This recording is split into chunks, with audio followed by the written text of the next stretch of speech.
Selamat pagi, Shalom Bapak Ibu sekalian, dimanapun Bapak Ibu berada, saudara sekalian berada. Kita berjumpa lagi di minggu pagi yang cerah ini. Kita akan belajar firman Tuhan. Itulah sebabnya judul atau tema pagi ini sangat-sangat penting. Karena ini adalah inti dari segala hukum.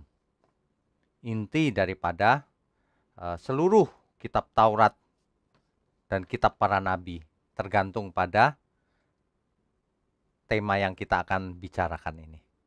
Keselamatan seseorang juga tergantung dari tema ini. Itulah sebabnya mari kita siapkan hati untuk mendengarkan firman Tuhan di minggu pagi ini. Untuk jemaat Pantai Indah Kapuk, GSKI Pantai Indah Kapuk, saya harapkan semua mendengarkan karena kita sudah berapa bulan ya tidak bertemu secara fisik, tapi kita bisa bertemu secara online.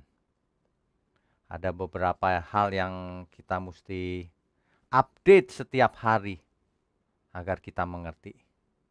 Sebelumnya mari kita tundukkan kepala, kita minta pencerahan dari Tuhan. Mari kita berdoa. Bapa di surga,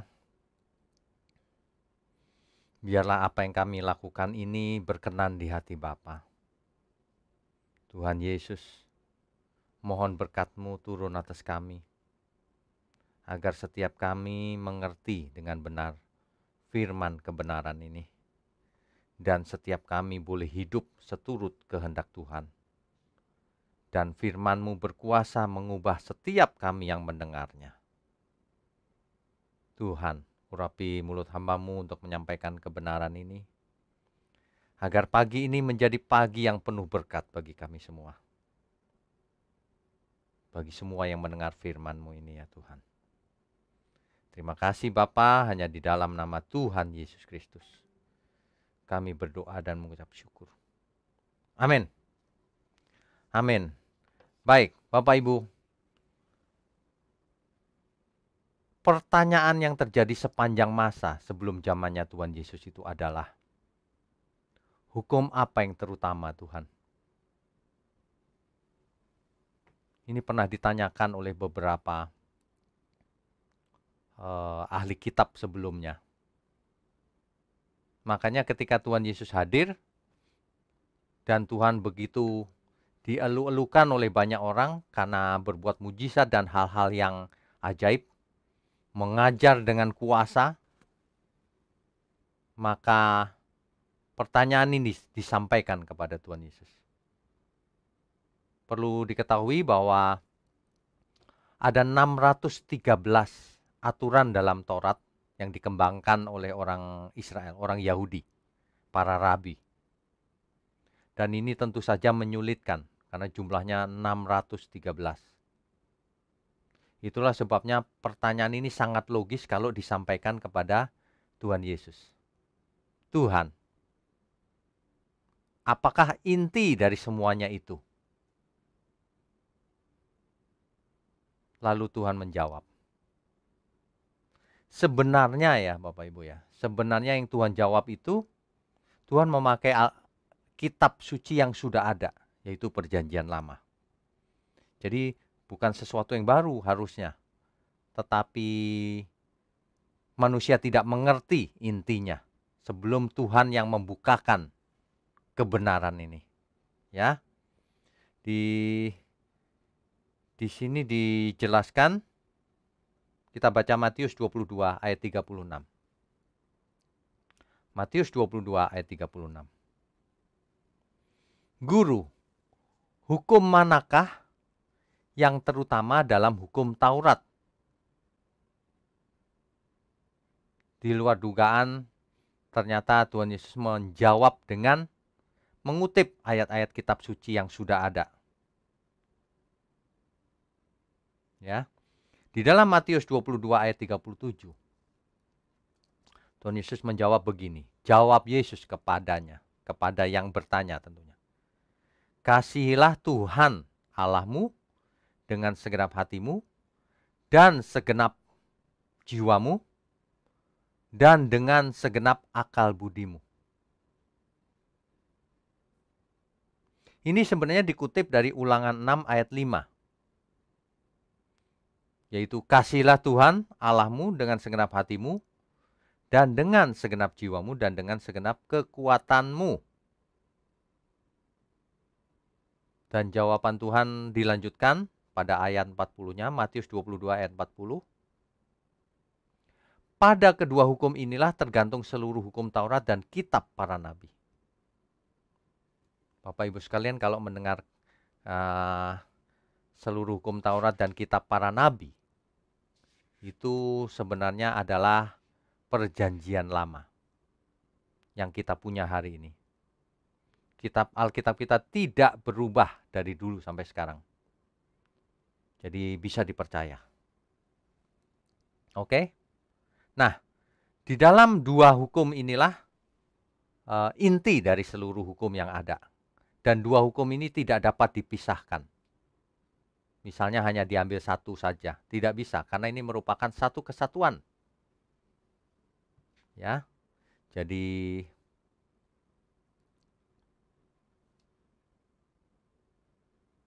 yang ayat 39 tadi, dan hukum yang kedua yang sama dengan itu ialah kasihlah sesamamu manusia seperti dirimu sendiri. Jadi hukumnya intinya ada dua, kasihlah Tuhan Allahmu dan kasihlah sesamamu. Jadi bentuknya seperti salib. Satu vertikal ke atas, satu horizontal. Inilah inti sebenarnya dari seluruh hukum yang ada. Nah, jadi kalau seseorang tidak memenuhi inti ini, maka ia belum melakukan hukum Tuhan. Ya, karena intinya justru di sini. Kalau banyak orang melakukan hal-hal yang tidak inti, yang inti malah tidak dilakukan, ini salah besar. Ya. Nah, ayat 39 tadi dikutip dari Imamat 19 ayat 18 sebenarnya. Janganlah engkau menuntut balas, dan janganlah menaruh dendam terhadap orang-orang sebangsamu, melainkan kasihlah sesamamu manusia seperti dirimu sendiri. Akulah Tuhan. Jadi maka di ayat 40 baru dikatakan pada kedua hukum inilah tergantung seluruh hukum Taurat dan kitab para nabi. Ya. Kalau ada orang yang hanya mengasihi Tuhan, tapi tidak mengasihi sesama, maka itu sebenarnya ia tidak mengasihi Tuhan. Ada orang yang hanya mengasihi Tuhan tapi terhadap sesama benci. Ini namanya tidak menuruti hukum, seluruh hukum yang ada. Demikian juga sebaliknya, ada orang-orang yang mengasihi sesama tapi tidak mengasihi Tuhan.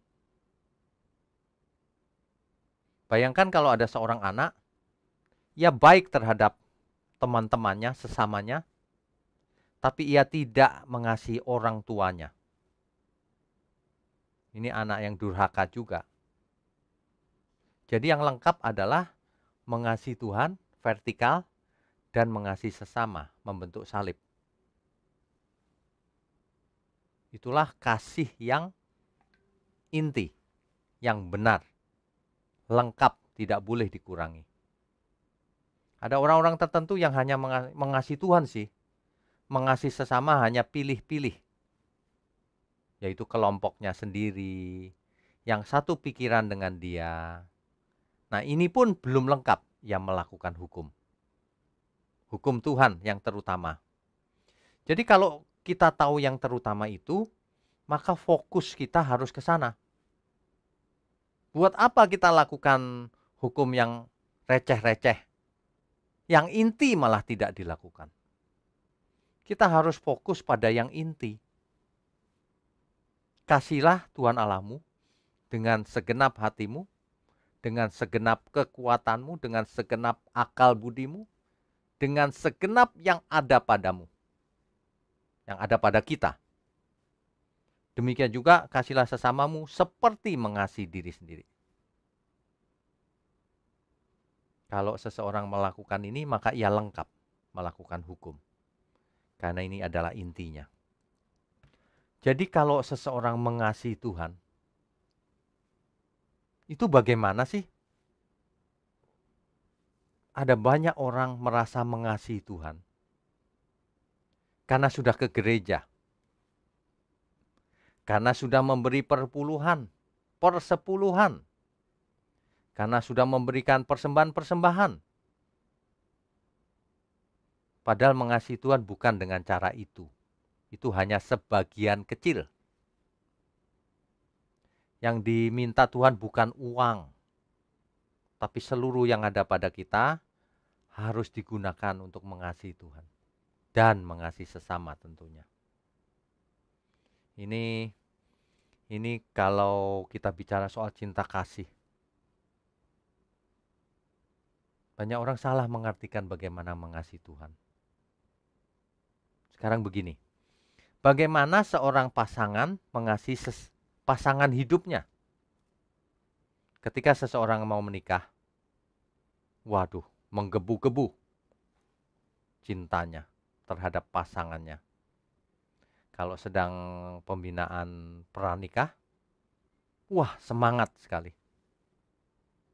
Dan matanya berbinar-binar. Kelihatan orang sedang jatuh cinta. Demikian juga ketika mau diberkati dalam pernikahan kudus.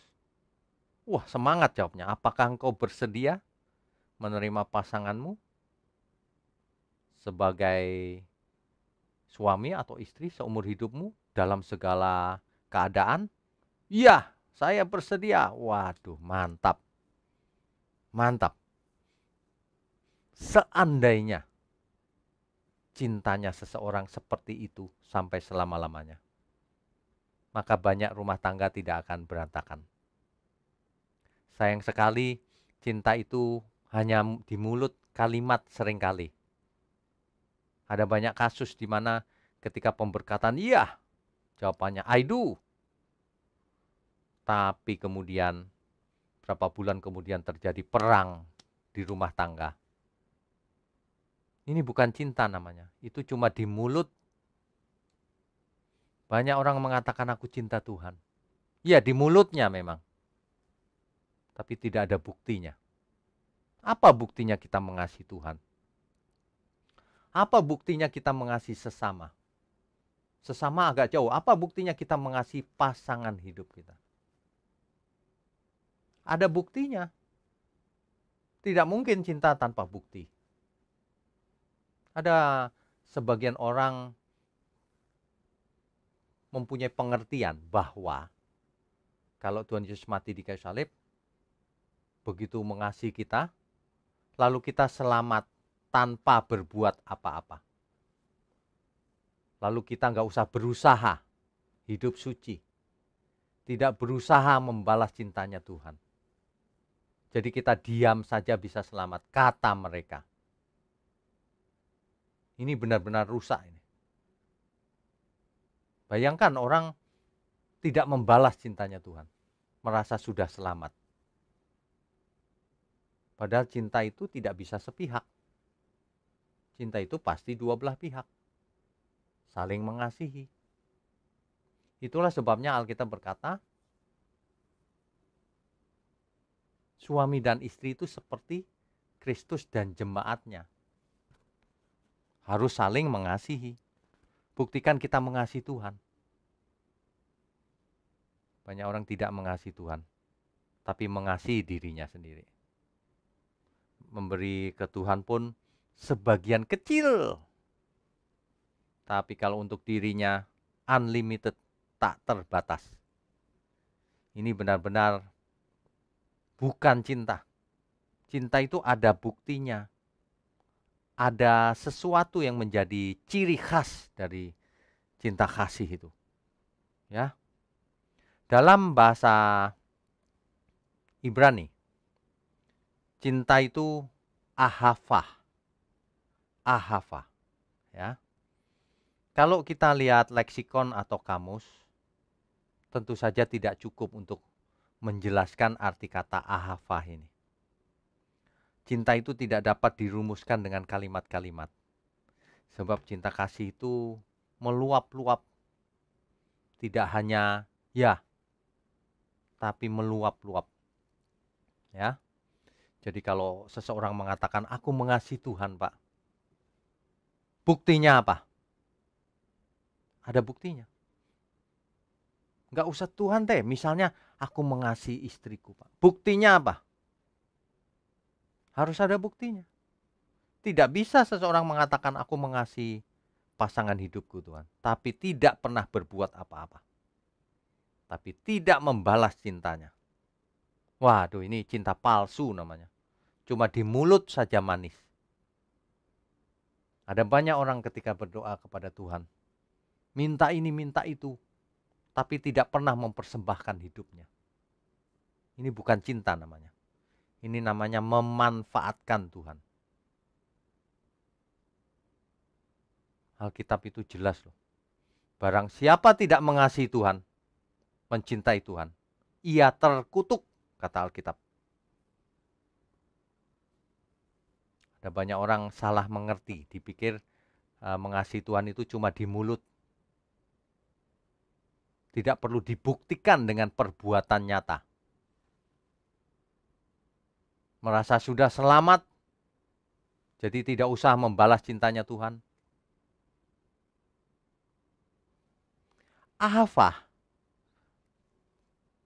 kata Ibrani ini, juga mengandung arti kesetiaan. Kalau seseorang mengasihi pasangannya, mengasihi Tuhan, maka ia akan setia.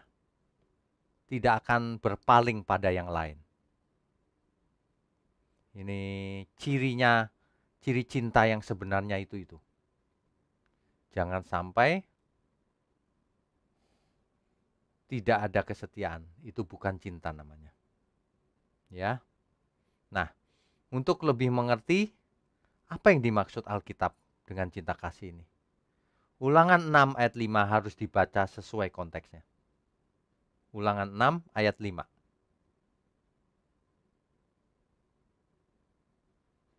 Ayat 4-nya coba kita baca dulu. Ini disebut Shema dalam ayat ini disebut Shema. Dengarlah hai Israel, Tuhan itu Allah kita, Tuhan itu Esa. Ya. Esa di sini artinya satu. Echad. Tapi juga bisa berarti alone. Artinya Tuhan kita itu cuma yang ini loh. Yang lain bukan. Jangan mengasihi Allah yang lain. Konteksnya ke sana sebenarnya. Kalau kamu mengasihi Tuhan, kamu hanya mengasihi satu saja, yang ini. Elohim. Elohimnya Abraham, Ishak, dan Yakub. Allahnya Abraham, Ishak, dan Yakub. Yang lain bukan Elohim.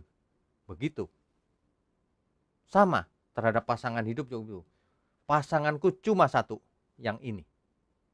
Yang lain bukan. Jadi tidak boleh ada perselingkuhan. Baik secara fisik maupun secara rohani. Unsur ahava itu mengandung kesetiaan. Cinta itu ada buktinya, setia. Cinta itu ada buktinya, menyenangkan yang dicintai. Bukan memanfaatkan yang dicintai. Banyak orang datang kepada Tuhan. Cuma mau enaknya saja. Bukannya mempersembahkan diri, bukannya bertanya, Tuhan apa yang harus kulakukan dalam hidupku ini. Malah minta-minta terus. Iman seperti ini iman yang tidak pernah menjadi dewasa. Dan ia sebenarnya sedang mengasihi dirinya sendiri. Bukan mengasihi Tuhan. Sebab kalau seseorang mengasihi Tuhan, ia akan bertanya, Tuhan, apa yang harus kulakukan untuk membuat Tuhan berkenan, untuk membuat Tuhan disukakan. Sama, sesama juga begitu. Aku mengasihi engkau. Pertanyaannya, apa yang kau buat terhadap yang kau kasihi? Cinta itu tidak mungkin tidak ada bukti lewat perbuatannya. Ini loh yang harus kita tekankan benar-benar. Ada orang-orang itu yang logikanya itu tidak tepat. Sehingga mengatakan cinta yang penting di mulut, Pak. Mengaku cinta cukup. Tidak cukup. Banyak orang mengaku di mulut tapi tanpa bukti. Apa yang diperbuatnya terbalik dengan apa yang dikatakannya. Cinta itu hukum yang terutama. Jadi kalau seseorang tidak melakukan itu, ia terkutuk. Alkitab yang berkata begitu. Ya. Oke.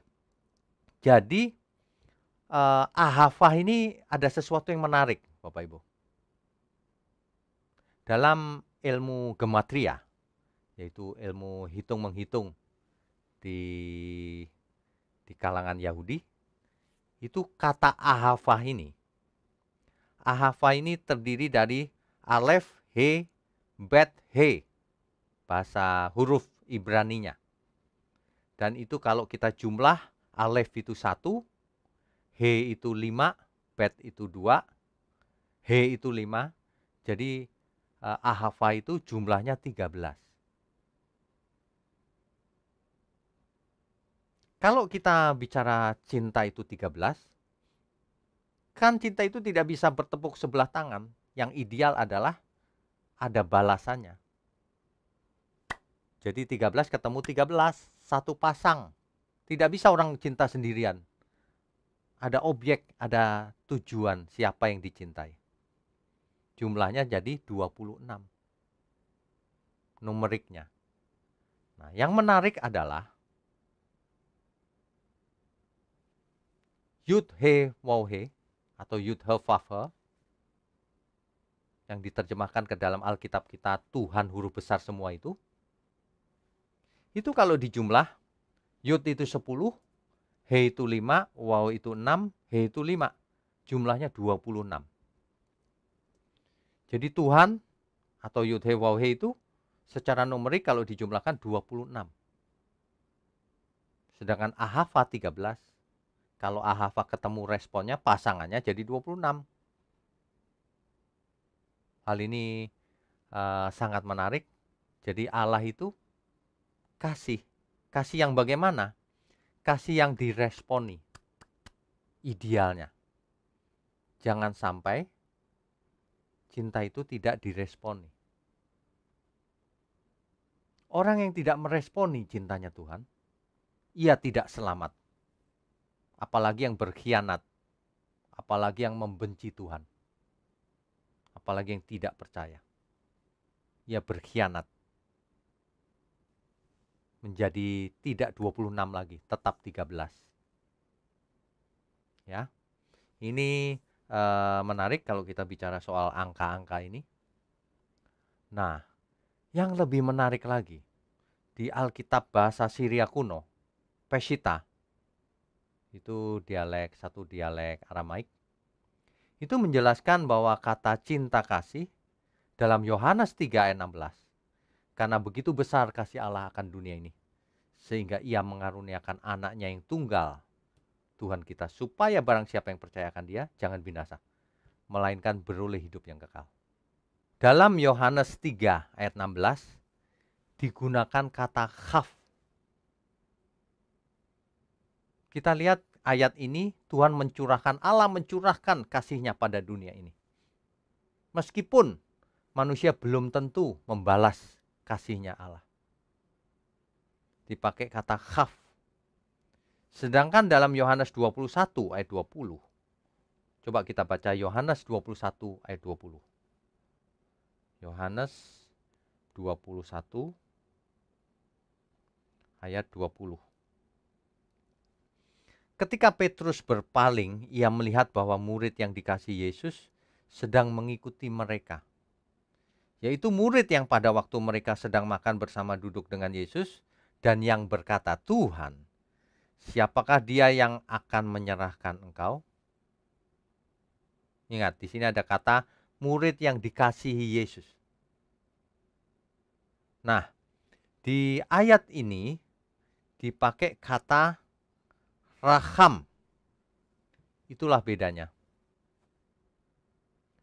Kalau cinta tidak ada responnya, maka tidak terjadi saling mengasihi, saling mencintai. Dalam ayat Yohanes 3 ayat 16, kasihnya Allah belum tentu diresponi oleh manusia. Tapi dalam Yohanes 21 ayat 20, di situ dipakai kata raham. Artinya Tuhan meresponi murid yang dikasihinya itu. Saling mengasihi. Inilah bentuk hubungan yang ideal, yaitu kalau saling mengasihi. Seseorang yang selamat itu jika meresponi kasihnya Tuhan. Bagaimana mungkin seseorang merasa bisa selamat tanpa meresponi kasihnya Tuhan? Tidak membalas dicintai Tuhan. Tuhan mengasihi kita, tapi manusia tidak mau membalas. Bagaimana bisa selamat? Karena ia tidak melakukan hukum yang inti. Ini kita tidak hanya bicara soal hukum loh. Ini kita bicara soal Tuhan mengasihi manusia. Tapi manusia belum tentu mengasihi Tuhan. Ada banyak manusia yang menolak cintanya Tuhan. Ini sangat menyedihkan. Ya. Bangsa Israel di zaman Perjanjian Lama bertemu dengan Tuhan melalui ritual, melalui korban bakaran. Kalau memberikan korban bakaran, diampuni dosanya. Melalui berbagai persembahan. Supaya diberkati. Dalam Maleakhi 3 ayat 9, itu jelas loh dalam Maleakhi itu. Coba kita baca dulu ya. Ada ayat yang terkenal sekali. Maleakhi 3 ayat 10. Memberikan persepuluhan aja dalam rangka supaya tingkap langit dibukakan. Ini bukan bentuk cinta. Ini bentuk pemanfaatan kuasa Tuhan. Itulah perjanjian lama. Banyak orang di perjanjian lama cara mengasihi Tuhannya dengan cara ritual. Dengan cara memberikan persembahan terus ditukar berkat. Ini sebenarnya bukan cinta kasih. Ini agamawi. Ya. Sedangkan di perjanjian baru Tuhan menekankan dua hal yang menjadi inti dari seluruh hukum yang ada. Dan ini akan menjadi dasar dari seseorang selamat atau tidak. Sebab kalau seseorang tidak mengasihi Tuhan, pasti ia tidak selamat. Kalau seseorang tidak mengasihi sesamanya, pasti ia tidak selamat. Karena di dua aturan inilah, dua hukum inilah tergantung seluruh hukum Taurat dan kitab para nabi. Dan itu dibawa terus ke perjanjian baru.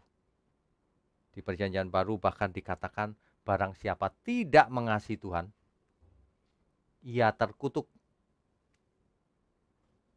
Jadi Bapak Ibu sekalian, saudara sekalian, kita itu diberi kesempatan itu sangat beruntung. Karena Tuhan terlebih dahulu mengasihi kita. Tuhan lebih dahulu mengasihi kita loh. Dia mengasihi kita sewaktu kita masih berdosa. Sekarang kita sudah mendengar Injil, mari kita membalas cintanya Tuhan. Mari praktek dengan cara mengasihi orang-orang sekitar kita. Dimulai dari yang paling dekat, pasangan hidup, orang tua, anak, saudara, teman-teman sepelayanan, dan lain-lain. Dan tentu saja mengasihi Tuhan. Bukan hanya dengan mulut, tapi dengan ekspresi kasih yang benar. Tuhan maunya apa sih? Aku mengasihimu Tuhan. Tuhan maunya apa? Tentu saja jawab Tuhan bukan perpuluhan, bukan persembahan. Tuhan menginginkan kita. Tuhan menginginkan kita. Tuhan tidak ingin apa-apa.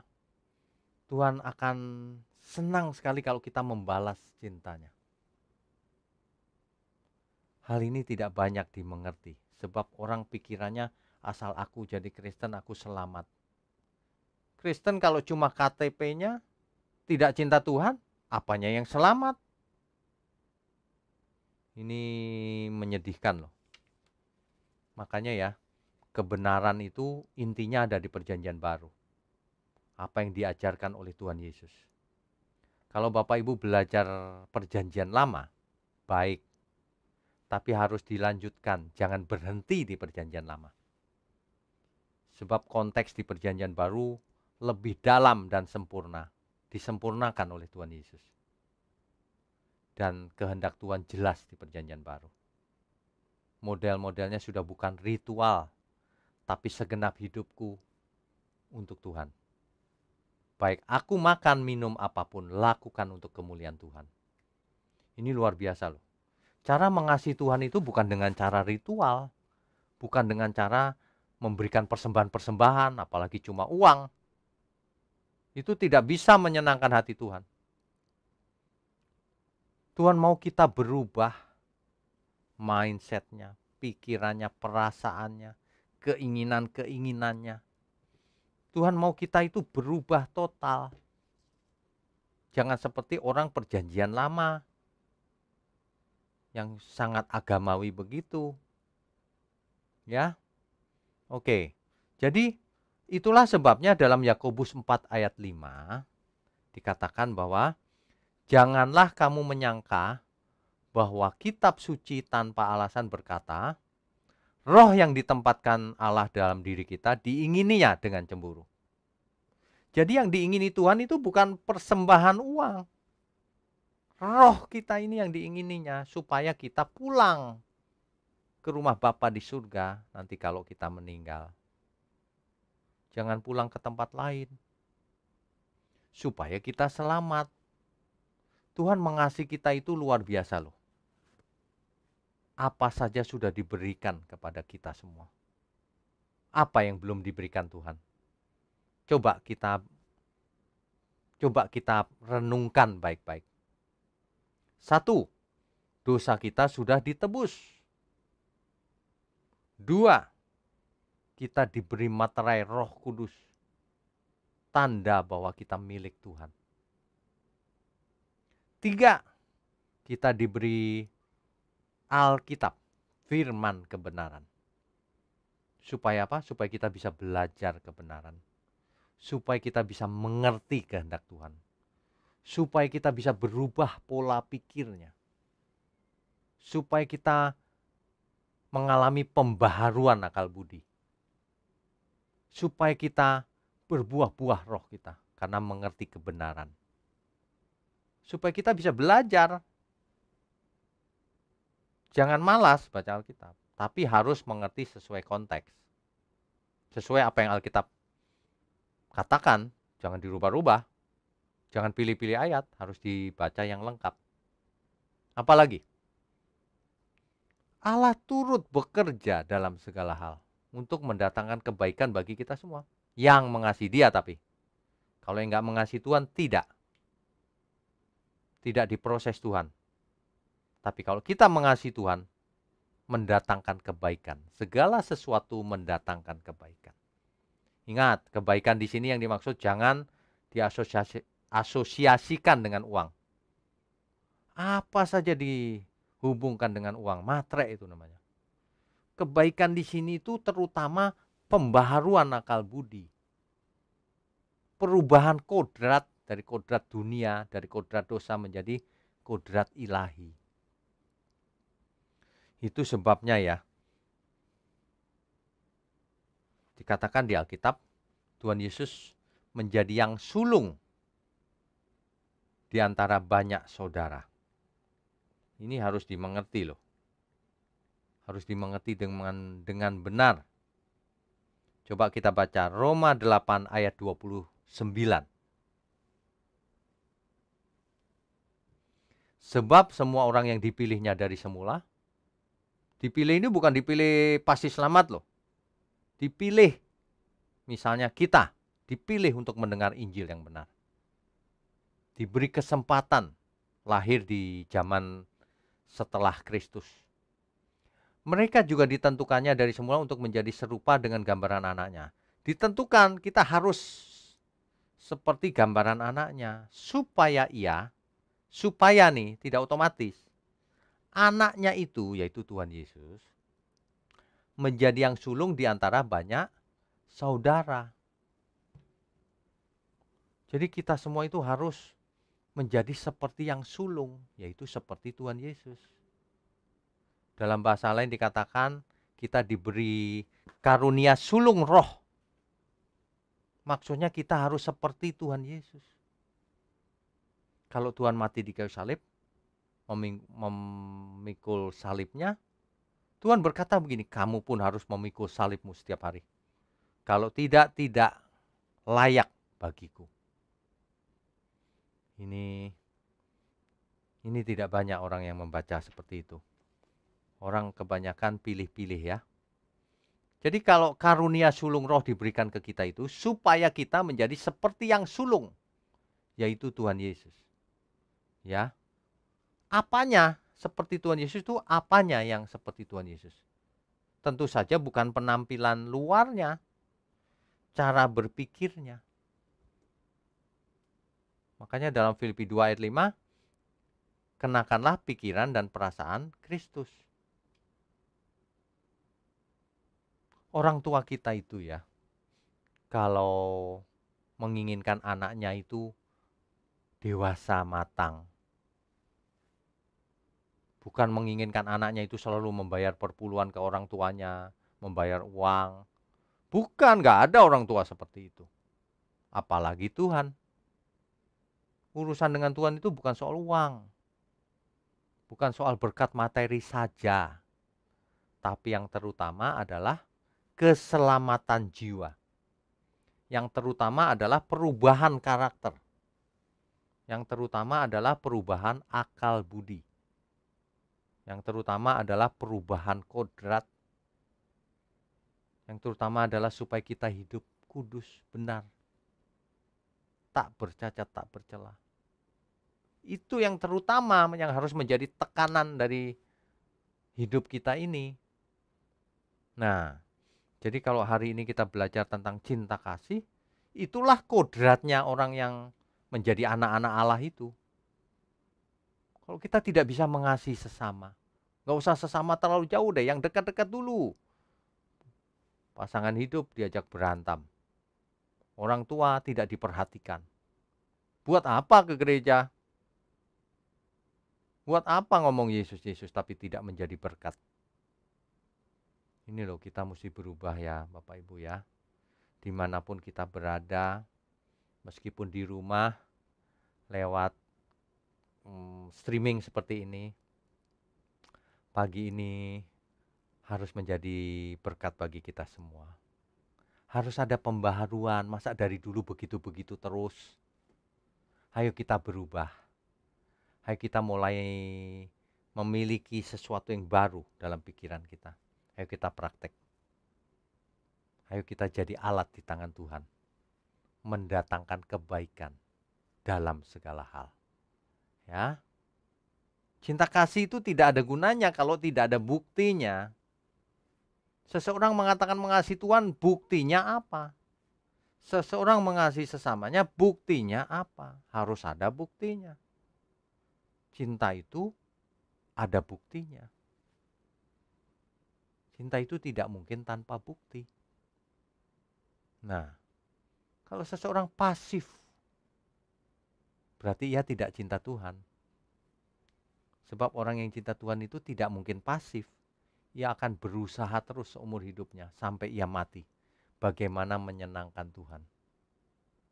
Bagaimana menyenangkan sesama. Bagaimana ia harus hidup menjadi berkat. Cinta kasihnya jelas, imannya jelas. Dan cintanya mengalir ke sekeliling. Cinta Tuhan juga terlihat dari perbuatannya. Bahkan dalam hal yang paling kecil.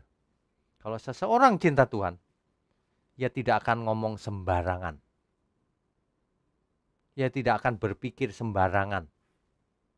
Ia tidak akan makan minum sembarangan. Ia tidak akan memperlakukan sesamanya sembarangan. Ia akan tidak takut apapun, sebab Tuhan besertanya. Ia akan takut berbuat dosa. Coba kalau kita bisa belajar dengan benar, sebenarnya itu yang dituntut oleh Tuhan.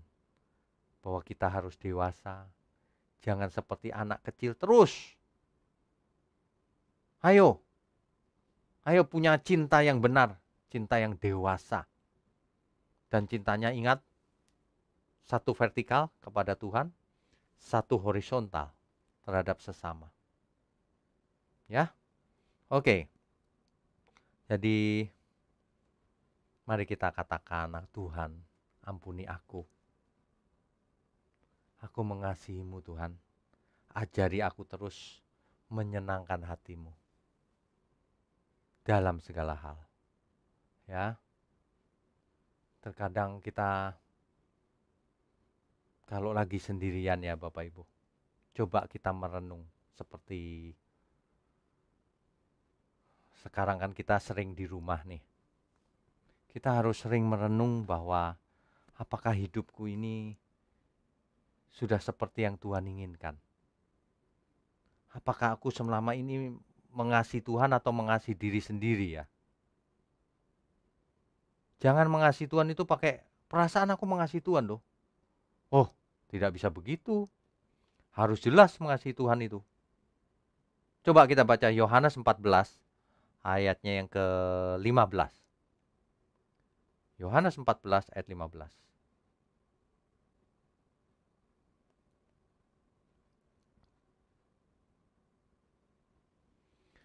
Tuhan Yesus sering sekali berkata seperti ini. Ini hanya salah satu contoh ayatnya. Ya, kita baca Yohanes 14 ayatnya yang ke-15. Jikalau kamu mengasihi aku, kamu akan menuruti segala perintahku. Nah, itulah yang dituntut oleh Tuhan Yesus. Jika engkau mengasihi aku, lakukan. Udah nggak usah pakai teori persembahan perpuluhan dan sebagainya. Lakukan seluruh perintahku. Itu. Baik, aku makan minum apapun, lakukan untuk kemuliaan Tuhan. Rasul Paulus sangat mengerti hal itu. Rasul Paulus tentu mengerti apa yang diinginkan oleh Tuhan Yesus. Makanya dalam segala hal, itulah ibadah yang benar. Itulah cara menyenangkan Tuhan. Bukan cuma memuji-muji Tuhan di gereja atau puasa atau doa. Tapi seluruh hidup kita, itulah ekspresi cinta kita terhadap Tuhan. Ketika kita memandang sesama, pasangan kita, orang tua kita, seperti kita memandang Tuhan. Aku mau menyenangkanmu. Aku mau menyenangkan Tuhan. Itulah ekspresi cinta. Ini tidak banyak orang yang benar-benar ingin mengekspresikan cintanya sama Tuhan. Mengekspresikan cintanya sama sesama. Mengapa?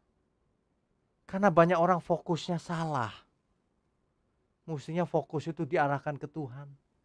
Ke sesama, bagaimana cara mengasihi. Tapi banyak orang fokusnya ke diri sendiri. Kepentingan diri sendiri. Sehingga tidak bisa belajar kebenaran. Orang yang egonya tinggi, egois sekali, tidak bisa belajar kebenaran. Tidak bisa.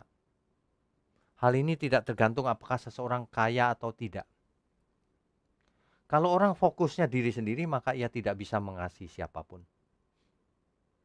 Tidak bisa. Karena ia hanya mengasihi dirinya sendiri.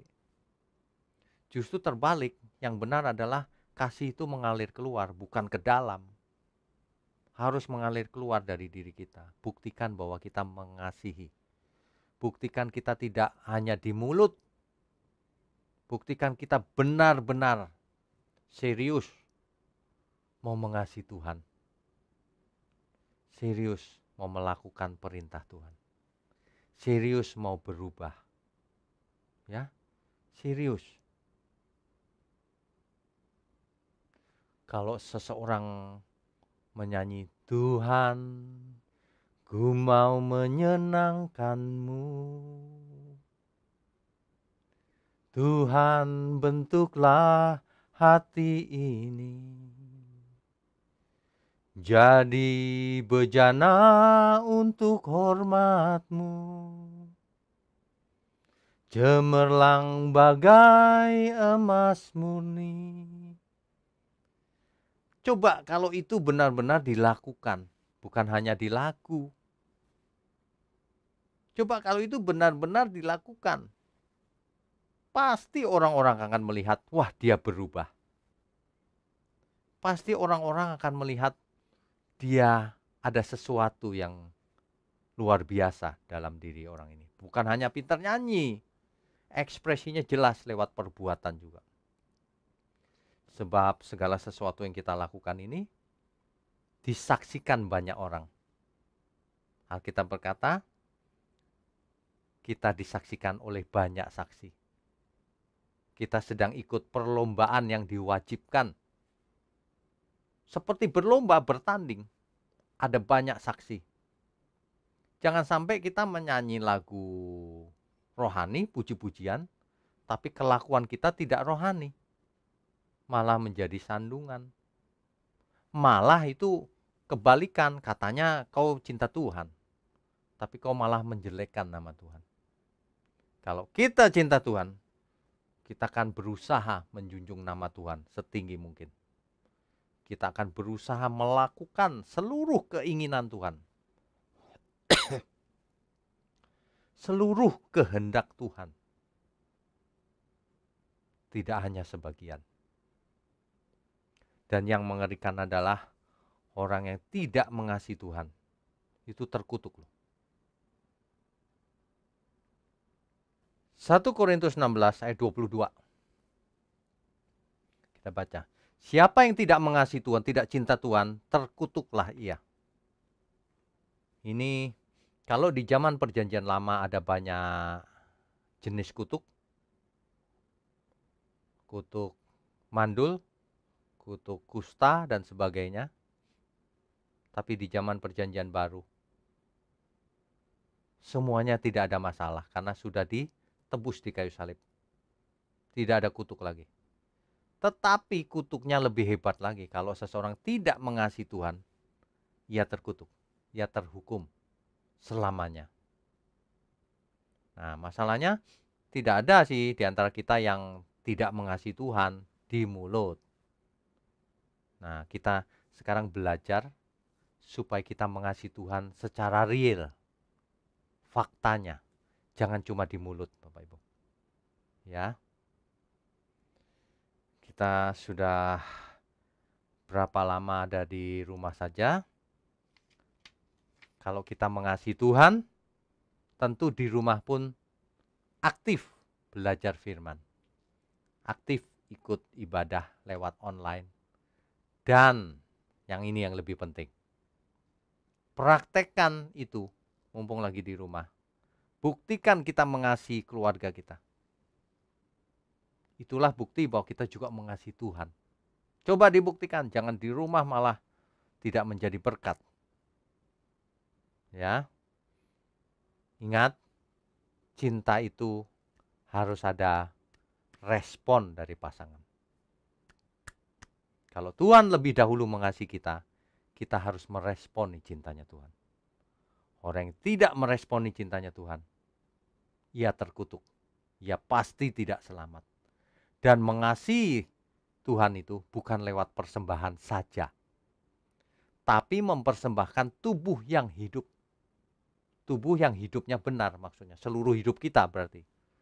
Bukan cuma tekanannya di perpuluhan atau uang, salah itu malahan. Tekanannya itu perubahan. Perubahan jiwa, perubahan karakter, perubahan mindset, perubahan pola hidup, perubahan kodrat. Ya. Jadi praktekkan itu mulai sekarang. Jadi kalau kita mengasihi Tuhan, ya mengasihi sesama, udah gampang begitu saja. Kalau mengasihi sesama, semua tidak pilih-pilih. Ya. Jadi jangan merasa selamat kalau belum melakukan dua inti ini. Mengasihi Tuhan dan mengasihi sesama. Mengasihi Tuhan, responnya mana? Mana faktanya? Mana faktanya kita mengasihi Tuhan? Jangan berkata tidak usah membalas cintanya Tuhan lalu selamat. Gak ada itu di Alkitab. Ya, jangan merasa aku tidak mengasihi orang, gak apa-apa Pak asal cinta Tuhan. Tidak bisa. Karena dua hal itu menjadi satu hukum. Satu kesatuan. Lagi pula kita itu kalau kodrat kita berubah itu kita akan benar-benar mengasihi dengan mengasihi sesama itu membahagiakan loh. Mengasihi Tuhan juga membahagiakan kita. Jadi kalau ada seseorang tidak mengasihi sesama, tidak mengasihi Tuhan, sebenarnya ia sedang sakit jiwa. Ayo kita sembuh semua. Kita juga pernah sakit jiwa dulu. Artinya belum benar. Sekarang juga belum benar, tapi kita arahnya sudah benar. Kita mau belajar terus, saudara. Mari kita mengasihi Tuhan. Mari kita mengasihi sesama. Cinta harus ada buktinya. Buktikan kita mengasihi Tuhan, buktikan kita mengasihi sesama. Ya, jangan pasif. Pasif tanda bukan cinta. Cinta itu aktif, bahkan proaktif. Melakukan segala sesuatu bagi yang dicintainya. Dalam hal ini Tuhan dan manusia. Amin ya Bapak Ibu ya. Kita akan sebentar lagi kita akan selesaikan ibadah kita. Oh ya Bapak Ibu, bagi jemaat GSKI Pantai Indah Kapuk, mungkin beberapa bulan lagi ibadah sudah bisa diadakan, tapi sementara ini belum ya Bapak Ibu ya. Kita akan tunggu perkembangan bagaimana baiknya. Tapi jangan lupa, itu tidak harus menjadi rintangan bagi kita. Kita bisa belajar online bukan? Kita bisa lewat telepon, kita bisa lewat YouTube seperti ini, kita bisa lewat Zoom kalau pendalaman Alkitab. Ada banyak cara, jangan banyak alasan. Itu salah satu bukti bahwa kita mengasihi Tuhan. Aku mau belajar Tuhan, supaya aku mengerti kehendak-Mu.